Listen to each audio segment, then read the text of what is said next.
is I just really do. I'm like this huge cheerleader, and I'm like, yay, craft beer, go see all my best friends. I love them. And, it's so much fun. And I actually have a dream for this show.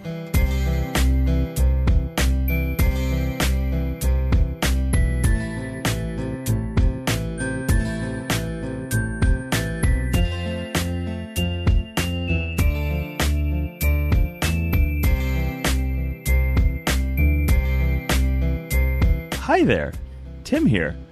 You're listening to episode 100 of Great Beer Adventure. I'm not Amanda, but you probably figured that out by now. I hope you did. Me too. You did. You're a smart cookie. Anyhow, we're not here to talk about cookies, are we? No, but cookies are wonderful. Cookies are great, and there's a beer with cookies in it, so it always comes back to beer. It does. It does. That's Samoan Drop from Bandit Horn, if anyone was curious. But, 100 episodes. By my count, 680 days since your first post on the website. It's 1 year, 10 months, 10 days, or 16,320 minutes. So that's a lot of numbers. That's as long as you've been doing this. Wow. Yeah, because we're just shy right now of episode 100. Right, but when this comes out, it will be 100. Yeah. So is that like numbers as of then? Or numbers as of the first post on your Great Beer Adventure website? To today or to 100? To today. Okay, to the day that we're recording. All right. Yeah, this can be. I don't know when this is actually coming out. I don't. Well, I mean, I've been pretty consistent. You can figure out 5 weeks from now. But that includes math. You did a lot of math, which I'm just impressed with. No. I Googled how many days has it been since, and then there's like this day calculator thing that gave me all that. There was no math involved. Just Googling. I was really impressed. Well, I shouldn't have told you how just to say, all math. It's math. I math. I had a pile of calendars out, different kinds of calendars. There is carpentry going on here. There is. But I'm going to the dentist later, and hearing this right now, I'm just like, oh, God. Anyhow. All right, so let's talk about when you first started, since it was 680 days ago, give or take a few. Okay. So you decided, and it wasn't just you at the beginning. It wasn't. Not exactly. It was mostly you. It was me, and then it wasn't just me, and then it's me again. Okay. Sometimes that happens. Yeah. But I think it was clear from the start that this was your ship to sail, I suppose. Yeah. You were on the Santa Maria. There was a Nina and a Pinta at one point, and they didn't make it. I don't think that's how it went, but I know the Santa Maria was the biggest one, and that was your boat. Yes. You are Columbus now. I am Columbus to Great Beer Adventure. Yeah. So, back a while ago, 600 and some odd days ago, I had this idea that I wanted to do a beer show. And the reason I wanted to do a beer show was because I'm super passionate about beer, and the reason for that is because my husband and I, we really bonded. People kind of make fun of me when I say we courted, but like I'm a little old-timey. So back when we first started dating, we learned a lot about beer and the process and food and cooking and everything. And so it really has changed my life. A lot of people can say beer's changed their life in a bad way. But it's true. It's true. Yeah. And there is that side to it. Right. But for me, like, beer has changed my life in such a positive way. And I wanted to go out. I was going to be a stay-at-home mom, and I'm actually really not awesome at that. And so I need a break. I need to be able to leave. I need to be able to talk to people.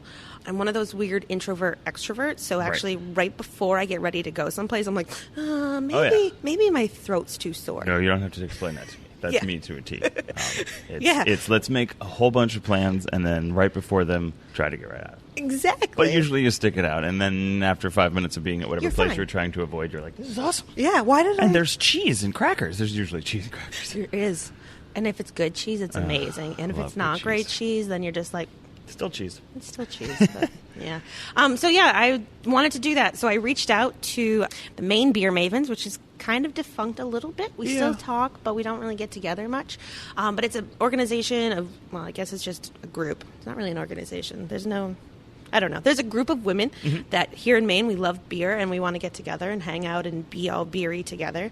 And so I reached out on that platform and I said, I'm going to do this podcast. Who wants to do it with me? Because, you know, as an adult, it's really hard to make friends. Sure. So I'm like, I'm doing a beer podcast. Helps. Beer Want helps. to come be my friend? Beer is a good impetus for adults becoming friends. Yeah.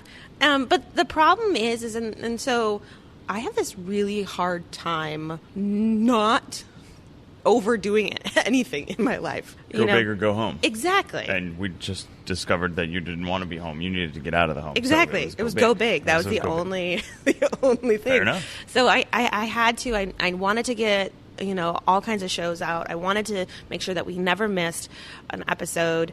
And so consistency was huge to me. And I was willing to sacrifice time, and sometimes at the expense of those around me, and others weren't. And that's okay, because it was my dream and my thing, and other people have come and hung out for a while and left. But I'm the one that's just completely and totally like, this is going to be a thing. And this is your podcast, and I will applaud your stick-to-itiveness, because, like you said, you haven't missed an episode. You don't seem to miss an opportunity to also take an interview and turn it into another post, and sort of those kind of things that are what keep podcasts alive, because you see podcasts come and go, you see blogs come and go, you see people that are like, it's the grind of content production. If you haven't produced content before, you don't really understand what that's like, because people from the outside are like, well, just go make your podcast. Yeah, go talk into a microphone. Snap my fingers, and here comes an hour of content. Here you go. So I applaud you for sticking with it, and I know you've had some editing help. There's been... Yes. Justin and John, they're wonderful. Yes. So that's good. That also helps, because then you don't get stuck in a grind. Exactly. Which we'll talk about in a little bit. But so I tried to make a list of all the breweries that you had included, at least... There's over 50 breweries I've visited. Yeah. And even if you didn't visit the brewery, if you had someone on from there... that makes the number go up. And so, I'm just going to roll through it really fast. All Foundation, right. Lively Brewing, Rising Tide, Oxbow, Funky Bow, Sebago, Liberty Craft Brewing, Atlantic, Four River, Nice, Geary's, Austin, Barreled Souls, Marsh Island, Friars Brewhouse, Bandit Horn, Black Bear, Liberal Cup, Blank Canvas, Orono Brewing, Penobscot Bay, Gagan's, So Me, or Some, I'm not sure what they go with, Some, we'll go with Some, Tributary, Liquid Riot, Mast Landing, Monhegan, Bissell Brothers, Kennebec River, One Eye Open, Masons, Foulmouth, Barebones, 2 Feet, Norway, Woodland Farms, because he was on the blending show, Lone Pine, Saco River, Simplicity Brewing, Threshers, Dirigo, and Baxter. That's what I have for Maine. Yeah, I was going to say, you got Maine. Earth Eagle, Barra, Smutty Nose, and Throwback for New Hampshire. Yes. Medusa in Massachusetts, Trinity and Revival in Rhode Island, Hanging Hills in Connecticut, Yonkers, Transmitter, Rockaway, LIC Beer, Threes and Strong Rope in New York, Flying Fish in New Jersey, Yards in Pennsylvania is what I got on my list. There may be a few that I missed, but... Orlando's coming out soon. Okay, and I know there were people you talked to in the Orlando area, but I didn't catch any breweries down there. Nope, not yet. Okay. They're coming out by the time 100 is out, they will have been there. Dead River. Nope. That's an oil company. That is. Dead Lizard. Dead Lizard. Dead Lizard and Inoculum. What was the other one? Inoculum? Mm-hmm. That sounds like a wild yeast type of thing. Yes. Yeah. I had a green beer by them. Green as in color, or green as in it wasn't finished yet? Color. Okay, cool. They wanted to take the idea of, what's that, fairies? You see fairies when you drink it alcohol. Oh, absinthe. Yes. Do you see what knocks that sticks in my head? And they I want to see fairies. Give me that liquor. Ma'am, are you old enough to be at this bar? Has that happened to you before? I get ID'd wherever I go. I don't. No? I should. It's because I'm always wearing 400 pieces of beer paraphernalia. So it's either... I can have my microphone on that says Great Beer Adventure on the microphone. Nope. And they're like, excuse me, miss? It's because they're like, oh, podcast millennial, get that ID out. Show it. Okay. No, I'm past millennial. My husband tries to tell me I'm a cusper, and that's as much as I'll give him, because I was an 81. I've heard that too. Yeah. I'm not a millennial. I listen to Rush. Okay. So that's quite a list of breweries. I gotta say I was impressed by the out of Maine breweries. You've done a good job hitting Maine. There's still a lot you haven't. I know. And that's cool, because that means this adventure continues. Yes. And the beauty of your podcast, covering beer in Maine, New England, and beyond is that it's an ever-evolving thing. Exactly. And, like, you've had people you've had a lawyer on the show talking about beer. You had people talking about adulting, which you can't drink beer until you actually are adulting. Beer cocktails you talked about. You know, you've had distributors on. You had, was it Lucy Benedict from USM, who's the beer quality control lab, quality assurance? She's amazing. She's going to change the world. Yeah, she is. And I want to say I talked to her on my show. Yeah, and that was early on, too. Not super early on, but I mean, yeah, you probably knew about her before I did. I mean, you've had artists on the show. You had a Cicerone on the show. So it's cool that you've been able to not just be like, we're going to go interview people at breweries and that's our show. It's like, no, this is a great beer adventure. It's focused but all-encompassing. Yeah, for me, So the reason that beer is so amazing to me now, so I told you that originally I got started in it because I wanted to look more into the beverage that really, you know, helped solidify my relationship and now my marriage and my 2 kids. And, you know, if you only listen to that one sentence, it sounds like horrible. If it wasn't for beer, I'd have none of these things. Exactly. Yeah. But really, you know, it did. It started off all of those things because that's what we bonded over. But that's not what Great Beer Adventure is anymore.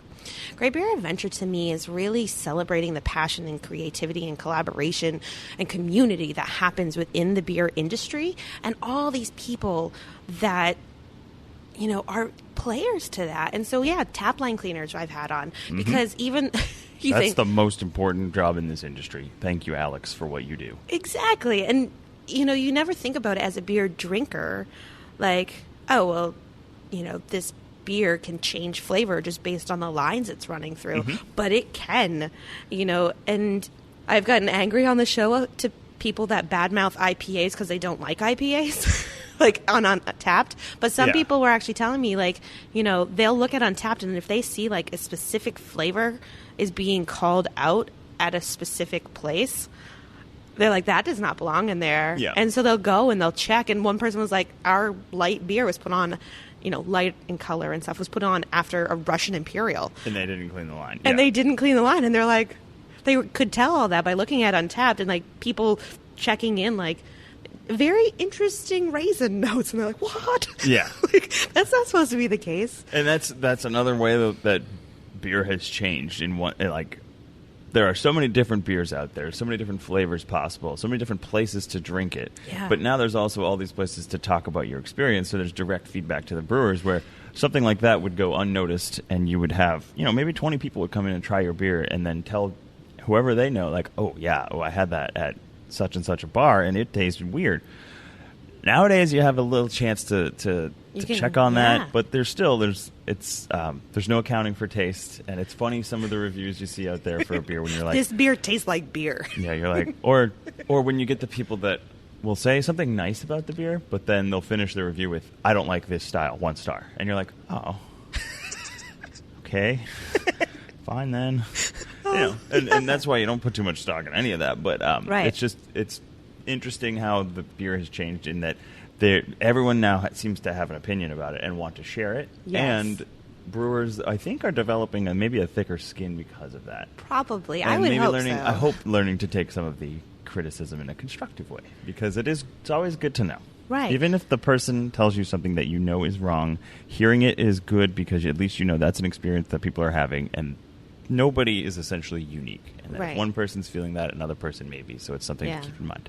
Yeah, I think it's funny because I do a beer podcast, but I really think that it's like we're living in a time where everybody's like, you know, look at me, I do this thing. Mm-hmm.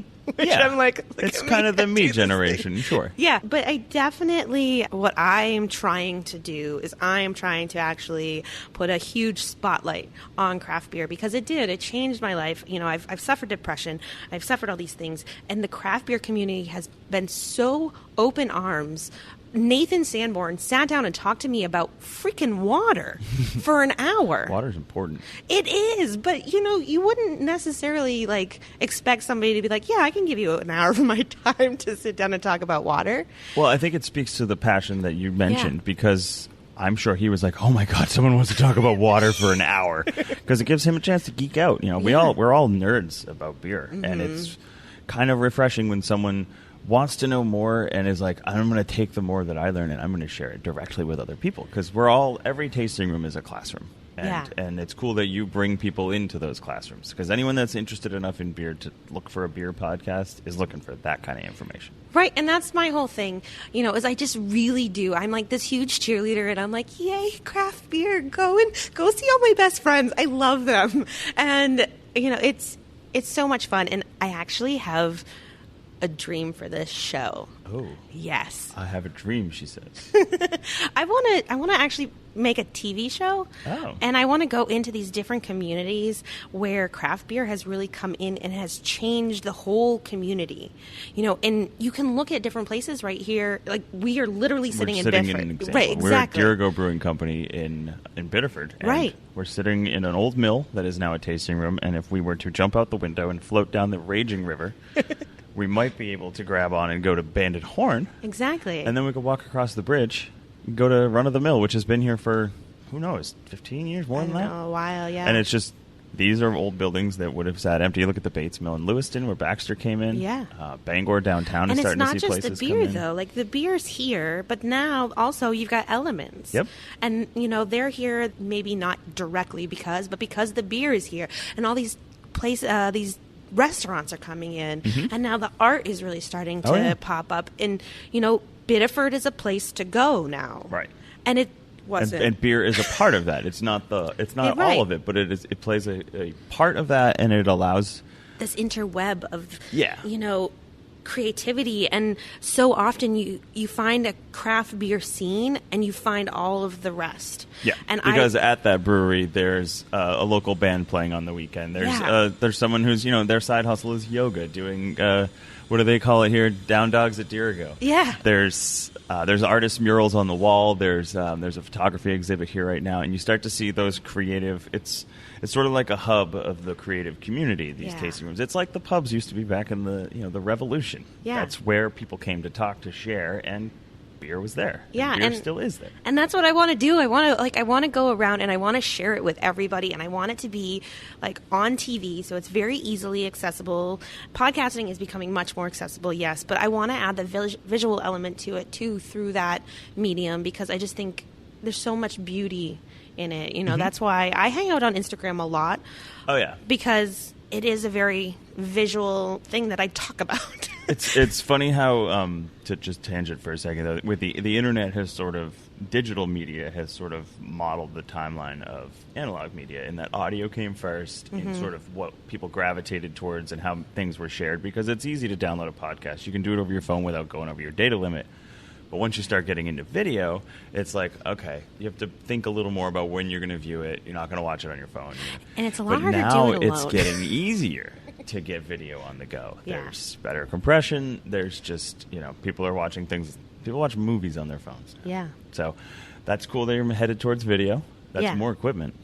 I know. I do have a really fun camera. I just have to be. So one of my whole things is that I need to practice using something before I go out and use it in public, because I do get nervous. I get nervous about being in front of people, and people don't necessarily think that about me, because I'm just like, hey, look at me. But really, it's not like that for me. Inside, I'm like, oh my goodness, all these, and I'm going to pump myself up. Be like, okay, I got this. I got this going. We're good. And yeah, so I need to practice at home in my basement recording stuff before I actually go out. But yeah, it is more equipment, and I really want it to be done like long-term goals. I really do. I want to see it on like the Travel Channel or Food Network, because there's a lot of beer shows that have come and gone. Yeah. And historically, actually, they say that beer shows aren't really that great. I mean, beer is my thing. I've watched a lot of what's but out I mean, there like for beer shows. Like the networks. Yeah, I think it's hard to make something as local as beer appeal on a national stage. Like you do an episode, I think it was the show Brewdogs. Yeah. I watched most of those, but then you'd hear a lot of people like, oh, I watched the one about Stone or whatever because I'm from Escondido or whatever. And that was, but then they were in Boston. And people were like, oh, I watched the Sam Adams one because that's what I know for beer. Right. So I think there certainly is a national appeal, but beer is very regional, very locally driven right now. Yeah, that is absolutely true. And I also think, normally, I mean, most of my friends are men at this point, because in the beer industry, We're working on that. we are. We're working on that. But most beer shows are done by men. And it's just like you go in, and the thing that's different about me, I think, is I can go in and I can talk to you guys and get you to tell me your emotions, because I'm just a girl who's asking about beer, and you're willing to share that. But you and another guy get together, unless you're like very emotionally stable men, you're gonna bro out. It usually becomes a beer geek bro down too, where you get like Yeah. talking about the nitty gritty of tank geometry and efficiencies and attenuation and like Yeah. you know,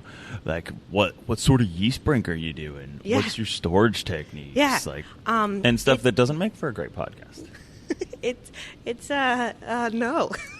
And- and then there's a lot of drinking too, which I do drink, obviously. That- We're not today though. The discipline, Weird. it's funny, like, people are like, hey, when you run a business, you got to be disciplined about things. It's like, yeah, a business discipline. But when you run a brewery, the biggest discipline, not the biggest, but sometimes it's easy to fall into the trap of when you're out visiting someone, yeah, sure, I'll have a beer. Yeah, sure, I'll have a beer. And then you're like, wait a minute, it's 3 PM. And I got a little more work to do today. Yeah. And we all know how that first beer is like, and productivity stops. Right. Yeah. So- And for me, I very much business oriented, you know, with this whole thing. I try to really have fun with it and have it be fun, and we do drink because it's beer, but at the same time, I do so in a way that I'll have half pours all day long, or, you know. Well, and moderation, I think, is one of those things that people are figuring out. Like, when you're new to craft beer, everybody has that experience where you're so excited about this new brewery that you found, you just getting into beer, and then you have a night where you drink like 7.5% IPAs, a double IPA, a stout, these really thick, high alcohol, heady beers, and the next day is not the best day of your life. No. And I've had that problem on the we've all had pod that. show. We've On the all- pod show, the podcast. My pod show. My pod show. I've been drinking since no. No, I've had coffee today. Yes. But no, I've had that, you know, where I'll find that I talk more than I should. Obviously, I'm a big part of the show. I'm the one person that has been here every episode. I think it's safe to say that you are the show. Right. We are one and the same. Yes. I use the royal we because The royal we. It is now basically we, the show, and me. But like I said, I want to shine a spotlight on other people and what they're doing and the stories. And the reason I think that a show would work is because I'm not going to bro out with anybody. And it's more about, you know, everybody loves those like home improvement, change people's lives show. And this is an entire community that's going to be changed, and really showing a spotlight on that. Obviously, beer will be a central point, but it's not the only point. Mm-hmm. And I think that's really where the show has changed so far, is it's, you know, putting that spotlight on, look how much bigger this is than just a beverage. And I think that's probably, I think using the term adventure in this podcast was a great choice, because that's truly what you've done here. Is you set out on an adventure, and when you do that, there's an inherent sort of understanding that the adventure will unfold as it unfolds. You're not you have a goal in mind, but you're willing to let the adventure sort of present itself to you as it comes in. So it's cool that you're keeping yourself open to that, and not only keeping yourself open, you're looking for better ways to sort of show people how this adventure is unfolding. Right. And, you know, I think adventure, too, you do sometimes make missteps. And I've made plenty of missteps. You know, I've very unintentionally made people upset at me. I have, you know, I've tried to always keep in mind, you know, what my goal is. And my goal is to just really, you guys are awesome. You know, so many people think that beer is not quite on the same level as wine, but, you know, a little bit harder to come in. Like, if you're not a beer drinker, quote unquote, that it's really hard for you to be part of the scene. I sometimes am surprised by the people who come into our tasting room at Nice that are so quick and almost proud to announce that they're not beer drinkers. They're like basically, I love it because I take it as a challenge, but they're basically saying to me, like, don't even try, because this is all putrid liquid and I will not like it. And I'm like, well, I've got 10 taps and not much else to do, so we're gonna do some mind changing today. We're doing this. So, and then it's about just sort of going through the list of flavors and possibilities, and no, it doesn't always work, but sometimes you'll catch someone off guard and they're like, oh, wait a minute, This is a sour. I didn't know that. I never had this before. I like this. And you're like, Yeah. See, bingo. Told you there's a beer for everyone. Right. Everybody talks about beer having an acquired taste. And so recently, I think that's yes, you can go that route. You totally 100% can go the route of drink it and keep drinking it until your mouth is like, okay, we'll do this. Yeah. But you don't have to. And that's not the standard approach. That's a small minority Right. of people But that are, one, going to do that to themselves, and two, like, they don't eventually just develop a taste for it. And I think a lot of it just comes with sort of palate maturity. Yeah, but As you gain a taste for coffee, you gain a taste for beer. You gain a taste for maybe things that are a little more out there with spices and stuff. It's just part of life. Well, and I think that there is literally a beer out there for every person, with the exception of people that can't drink beer for reasons. Sure, and even then, And those people, I'm sure there's a flavor they would enjoy. It's Right. just, unfortunately, that flavor wants to kill them. Exactly. And so I think that really, all through college, like that was the saying. It's an acquired taste, and it's acquired. No, it's not. It's only an acquired taste if you have $0 and are trying to drink other people's beers. Yes. Like that's the only way that you have to. Then you need to acquire it. Yes. Somehow. Yes. Yes. But I think that honestly, there is. You were talking about spices and sours and. Well, all and these beer different has things. evolved so much. I mean, there used to not be a beer that you could get that was salty, and now you have 17 different breweries making one that's available in cans all the time. Goza is a thing, whereas I remember drinking Gozas back when it was like, most people call them Goz because they don't know that it's Goza. And then, you bro out with your friends, and then you realize what a jerk you are, and you just shut up and drink the delicious beer.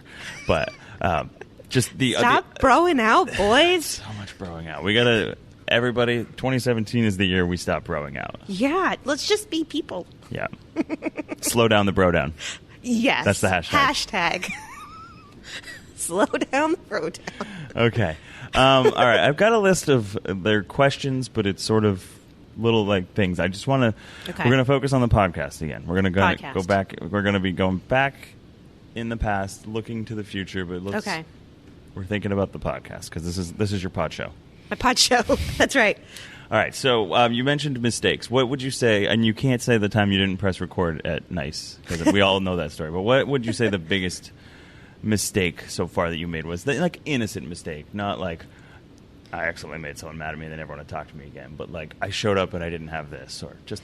Okay, so first off, not everybody knows the story. Everybody that's been on my show knows the story because I use it as a way to press record. But quite literally, I showed up at your place, super nervous. I had my Go system, which was not a very good Go system at the time. It has so matured. Yes. And we will talk about that too. But you were busy, and you gave me 5 minutes of your time, and then you got busy again. And I couldn't, I felt so bad.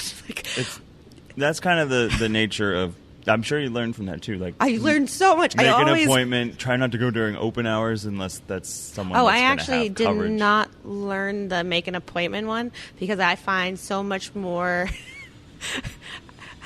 People are willing to take a moment of their time. If you catch them them. Yeah, that's true too. And so that's not the the lesson I learned. The lesson I learned was always press go. Always. So let's see. The biggest mistake, yes, I've innocently actually made people mad at me. I'm not really good at reading situations sometimes. Mm-hmm. It's not a skill that I have acquired. And so I thought I was being humorous, and I wasn't. And we've all been there. yeah. And so I tried to make amends, and it didn't work. But just I had an intern for a minute, and that only went so far because I guess I wasn't communicating well enough with him. Mm-hmm. I was hoping that he would take some of the initiative just because that was kind of what he said he wanted to get out of it, was how to do business stuff. Yeah. And I should have been a little bit more, I don't know, nurturing, I guess. I think it's tough to find that balance versus, Yeah. telling someone exactly what you need them to do and letting them sort of discover what needs to be done and learn it in a more organic way. But Right. And he ended up showing up, he quit because he didn't have time. And I was like, okay, no problem. Just so you know, I'm going to be in a little bit of a bind, but I appreciate you letting me know. And he was supposed to show up an hour later. And so I was under the impression at that point that he would not be showing up. And he did. He showed up at my house while I was like full on workout gear. Huh. And I'm like, and I was like, well, so you need to now go. We can set an appointment, but Here you are. so yeah, I would say probably that. But equipment wise, I've always done really good job at remembering to bring everything. That's good. Do you have a checklist? I don't. I'm just so freaked out that I will forget something that I go through it 13 times in my head. Fear is the ultimate motivator. Yes, it is. What's the coolest thing you've encountered so far? Oh. Maybe the biggest surprise on your adventure. One day I was in the homebrew supply shop and I was talking to them about something, and the guy was talking about, there was a customer there, and he was like, yeah, I got to go on a road trip or whatever. And I was like, oh, you should, we're still pretty new. You should, listen to this. And he's like, I do listen to that. And I was like, oh, like, I almost started crying. Like, and that still takes me by surprise when I find out that people actually. When you find your public, you're like, these are my people. I know. They're like, they don't hang out together very often. So it's like one at a time. But every time it's like, oh, I've heard of you. I'm like, you have? Yeah, down at CBC this past month, I don't know. People are like, oh, yeah, no, I've seen us around.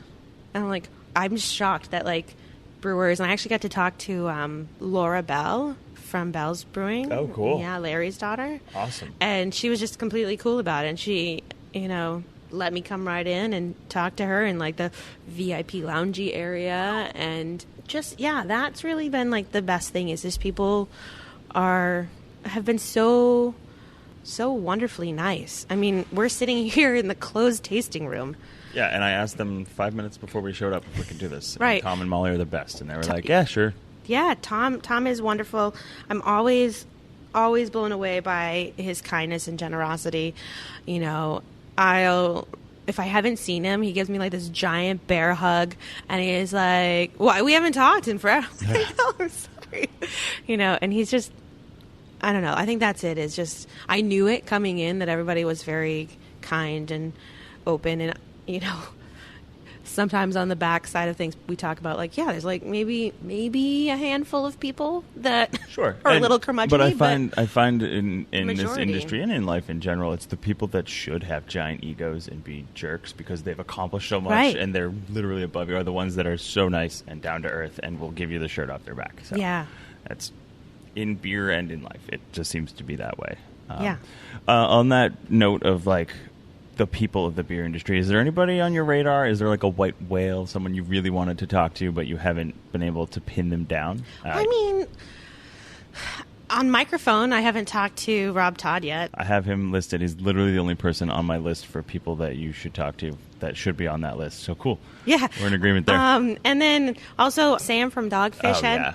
There's a main connection there. He's in town. Oh, no, frequently. I know. He was at Navarre one year before the podcast started, but back when the blog was going on, because it started as a blog. Doesn't everything. And then I had babies and I took a hiatus.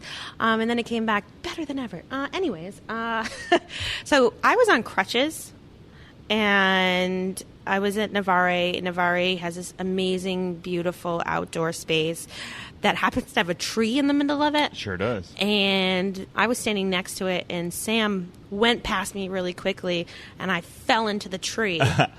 And he bought me a beer at that point. Well, nice bought me a beer. It was his beer. He literally just like had a keg, and he's like, "Here you go." Right. So now I need to have Sam on the show because do it. Yeah. Make it happen. You'll do I it. will. It'll happen. You'll make it happen. But like I said, we've talked about it. It's an adventure. It'll all unfold in the appropriate way. A lot of ins, a lot of outs, a lot of what have yous, to borrow a line from the Big Lebowski. So, okay, let's talk a little bit about the process. So we said you have help with editing, but I'm sure you've done your fair share of editing yourself. Oh, I have. And that was always the thing that, like, really, I love the artistic piece of the editing, but it's also the thing that takes the most time. Mm-hmm. And so I want it to sound really good. I want to make sure that it's good. But that's the one piece where I've been able to, like, find somebody that I trust that can take it. And John started out, and then Justin now has taken over his nephew. And he actually writes these amazing show notes. Most show notes you go to, like, a business show, and it's, like, pretty much whatever they said within the episode is just what's in the show notes. Sure.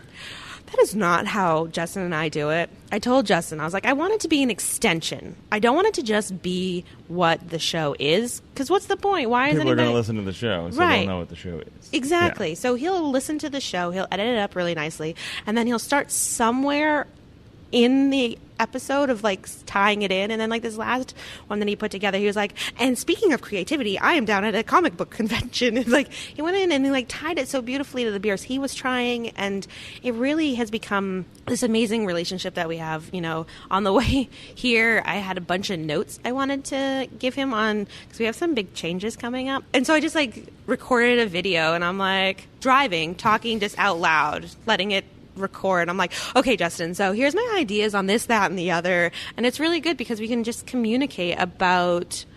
He's now at this point, whether he wanted to be or not, I paid him to become a listener. And so, you know, because he's into craft beer, it really helps that I can put ideas off of him. Mm-hmm. But for me, my process is normally I talk to one person and I get 17 ideas for a show I'd like to do. And so then I go and I hunt down those shows and try to get as many people into this adventure as possible. And so I'll either record it sitting down with the big setup here with I actually hunt out, if I see somebody carrying a Zoom like I have, I will follow them and ask them why they have it. That's how I got to meet the guy from Good Beer Hunting at CBC. Yeah. I was like, why do you have that? He's like, well, I do a podcast. And I was like, yes, which one? Tell me more. Can I be on it? I'm on it now because you're recording. Record now. I know how to work that thing, make it work. And then I'll go and I'll kind of sit on the audio for a little bit until it's time for it to come out. And then I'll do some in-studio work. I call it in-studio, but really it's this little corner of my basement that my husband has made very much into a beautiful little office. Well, great. Yeah, and I go and I record. Normally I wait until the kids are asleep because they're loud and our house is not very thick, so you can hear everything. Yes. And sometimes that doesn't happen. So I'm like, I'll step away from the mic, have it going, and just be like, stop moving! Yeah. Everybody, freeze! Yeah. Stop! I said stop moving!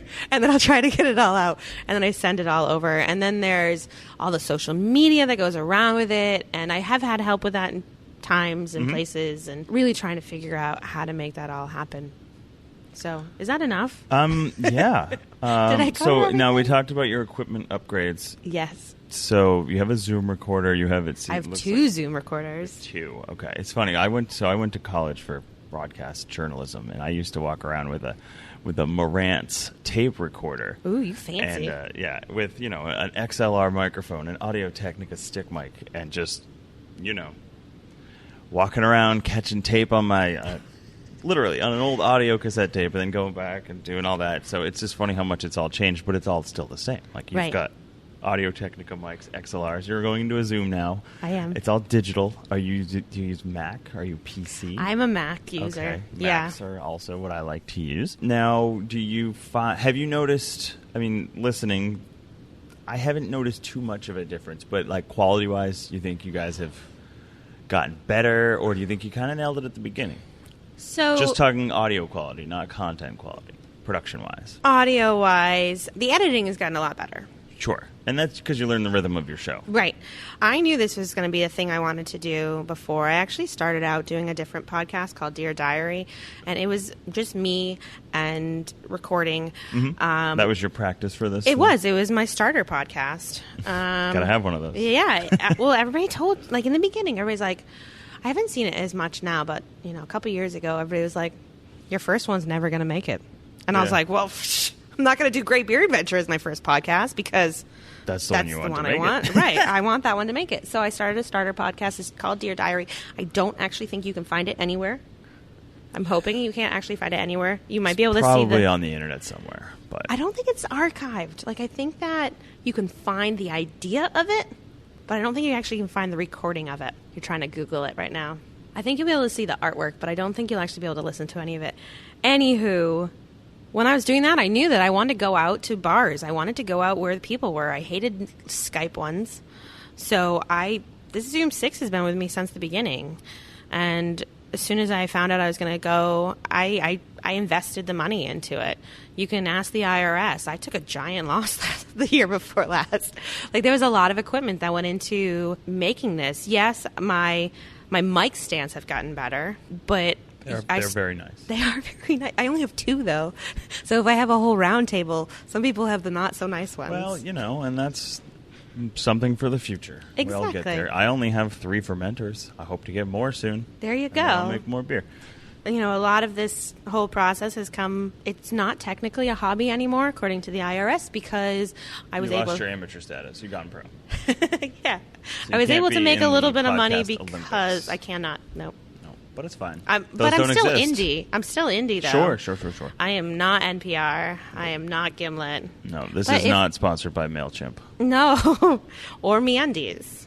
Or, what was the other one there? Audible? Squarespace? Audible. Yeah, we better get a little money out of this. I know. Come on, guys. Go over there and... But you can find it on Stitcher. You can. All right. So, yeah. Last question I have for you is a goofy one. Okay. Because I noticed as I was Googling around and searching, anytime I type in... This is a larger problem. It's the word beer and the word beet are very close to each other on the keyboard because the R and the T are next to each other. So I was wondering if you would ever be interested in doing the Great Beet Adventure. We could go find different beets and eat them. That might be. I have some beets in my fridge right now. Love a good beet. Yeah. I got to figure out what to do. I figured I'd get out the mandolin. Oh, you make some beet chips? Yeah. Yeah, that's a good choice. I usually just roast them and eat them. Nice. I do that sometimes, yeah. But I don't know if you would have as much of a burgeoning local beet community. I don't know. I bet if you start recording it, they will come. Maybe next April Fool's we'll do the Great Beet Adventure. That would be great. You know what? That actually would be really good. Did you hear our April Fool's episode that we did? I did not. It had squirrels. I'm a little behind. And you're a lot behind because that was like episode 20-something. I thought you meant this year's. No. Because this year's it wasn't actually on April Fool's. Okay. Well, then I don't recall. But there was like I played around with the editing on that one, and it was very fast-paced talking. It sounded like little squirrels or chipmunks or something. This is ringing a bell. And we drank Coors. It's the Coors Kool-Aid one or whatever. Yeah. Yuck. I mean, Coors is good when it's good. And it didn't have any alcohol, but I did get carded for that. Colorado Kool-Aid. Yeah. So Coors non-alcoholic. You still get carded for those, don't you? Uh-huh. Even if you're It's the decaf of beer. I did see something recently about a craft brewery that's doing all non-alcoholic beer, so that might be the next thing. As much as it can become a thing. I don't know if there's a market for it, but... Pregnant women. But is it 100% alcohol removed? I don't know. Yeah. See, I don't know if you'd be able to get around the whole, it still looks bad to drink it, even though it ain't going to hurt you. I don't know. I'll never be pregnant, so I'll never know that. Oh, well, you never really know. Maybe there's going to be this crazy advancement in medicine in the next year. Or maybe there's just a cool technique for removing all the alcohol. I don't know. It's science. Let's figure it out, guys. Science. But, beer is cool because there's always something new to talk about. There and is. That means there's always a new podcast to make. Yeah, and what's going to be really cool, so this is episode 100. We're not going to be a weekly show after this. Oh, we're changing. You said you had changes.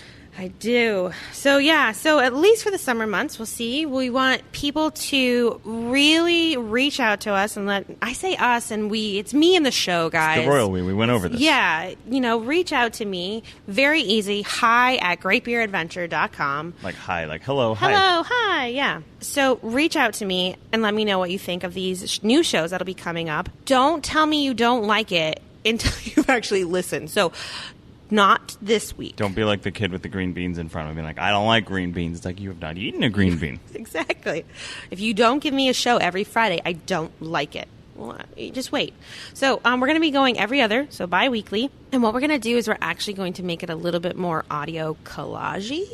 Okay. Yeah, so right now we have a theme. Sure. But it's like one theme, one group of people, maybe just one person. Now it's going to be one question, one theme, but multiple people. I like that.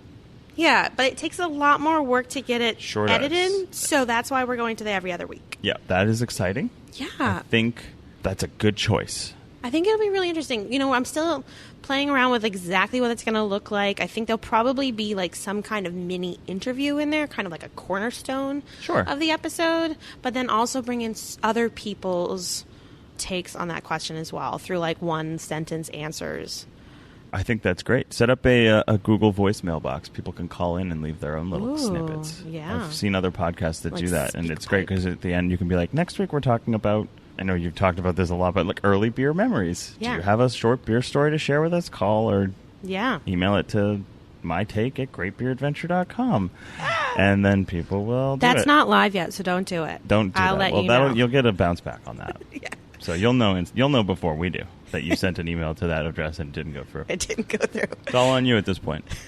But yeah, so I think that's going to be a lot of fun, and that's the way we're going. We're also really going to be working hard on being able to take this adventure further, which means we're going to be working on bringing in some sponsors and also... That's where the MailChimp comes in. But it's going to be more relevant than MailChimp. Yeah. So that's why it's taking a while, because Cool. we want it to be something that's really relevant. I have somebody helping me with that kind of piece of it. And they're like, how do you feel about dog walking services? And I was like, no, I'm okay with that. I don't need that one. And cool, also we're cool doing side this, hustle, but yeah. you do that and you do your thing. Yeah. So We'll drink beer. I think that, and we have another program that I'll let people know about more as we go into it that also could be helping out. But yeah, lots of fun things. It's growing, ever evolving. Well, I'm excited to see where it grows into. I'm proud of what you've grown so far. Thanks. You've been a great podcast gardener. Pod show, if you will. And good luck on your adventure. Thank you. Thanks for letting me hang out. Thank you so much to you. I really appreciate you, taking time out of your day to be able to sit down and talk to me. Everybody always says, like, oh, episode 100, what are you going to do? Yeah. And I'm like, oh, I'm going to let Tim Bissell. I'm just going to babble into a microphone and pretend that I'm Terry Gross for a few minutes. Yes, you keep getting like... Well, I don't know. Looks like you're like... It's the radio thing. You can't. You have to decide that you're either going to ignore your eyes because there's like, I don't know. I find I just need to stare at inanimate things because if I make eye contact, it becomes just too much like a conversation and I forget that we're recording something. And my conversational flow is very erratic because I have a raging case of attention deficit disorder. So this has been really hard for you. So welcome to the Squirrel Podcast. Squirrel? No, Squirrel? that was... Shiny thing? That was Colorado Kool-Aid. Come on, that was a different episode. I know. Yeah, I really do appreciate it. Thank you very much. Thanks for letting me pretend to do something that I went to college for, because I totally went to college for broadcasting and I don't do it.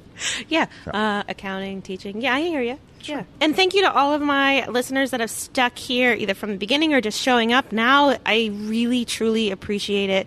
Next week we won't be here. Remember, we're taking a week off to start our new format. So we'll see you in 2 weeks with A new format. a new format. And also, the question of the week is going to be, what is your craft beer aha moment? Aha. Until, That's a good one. Yeah, thanks.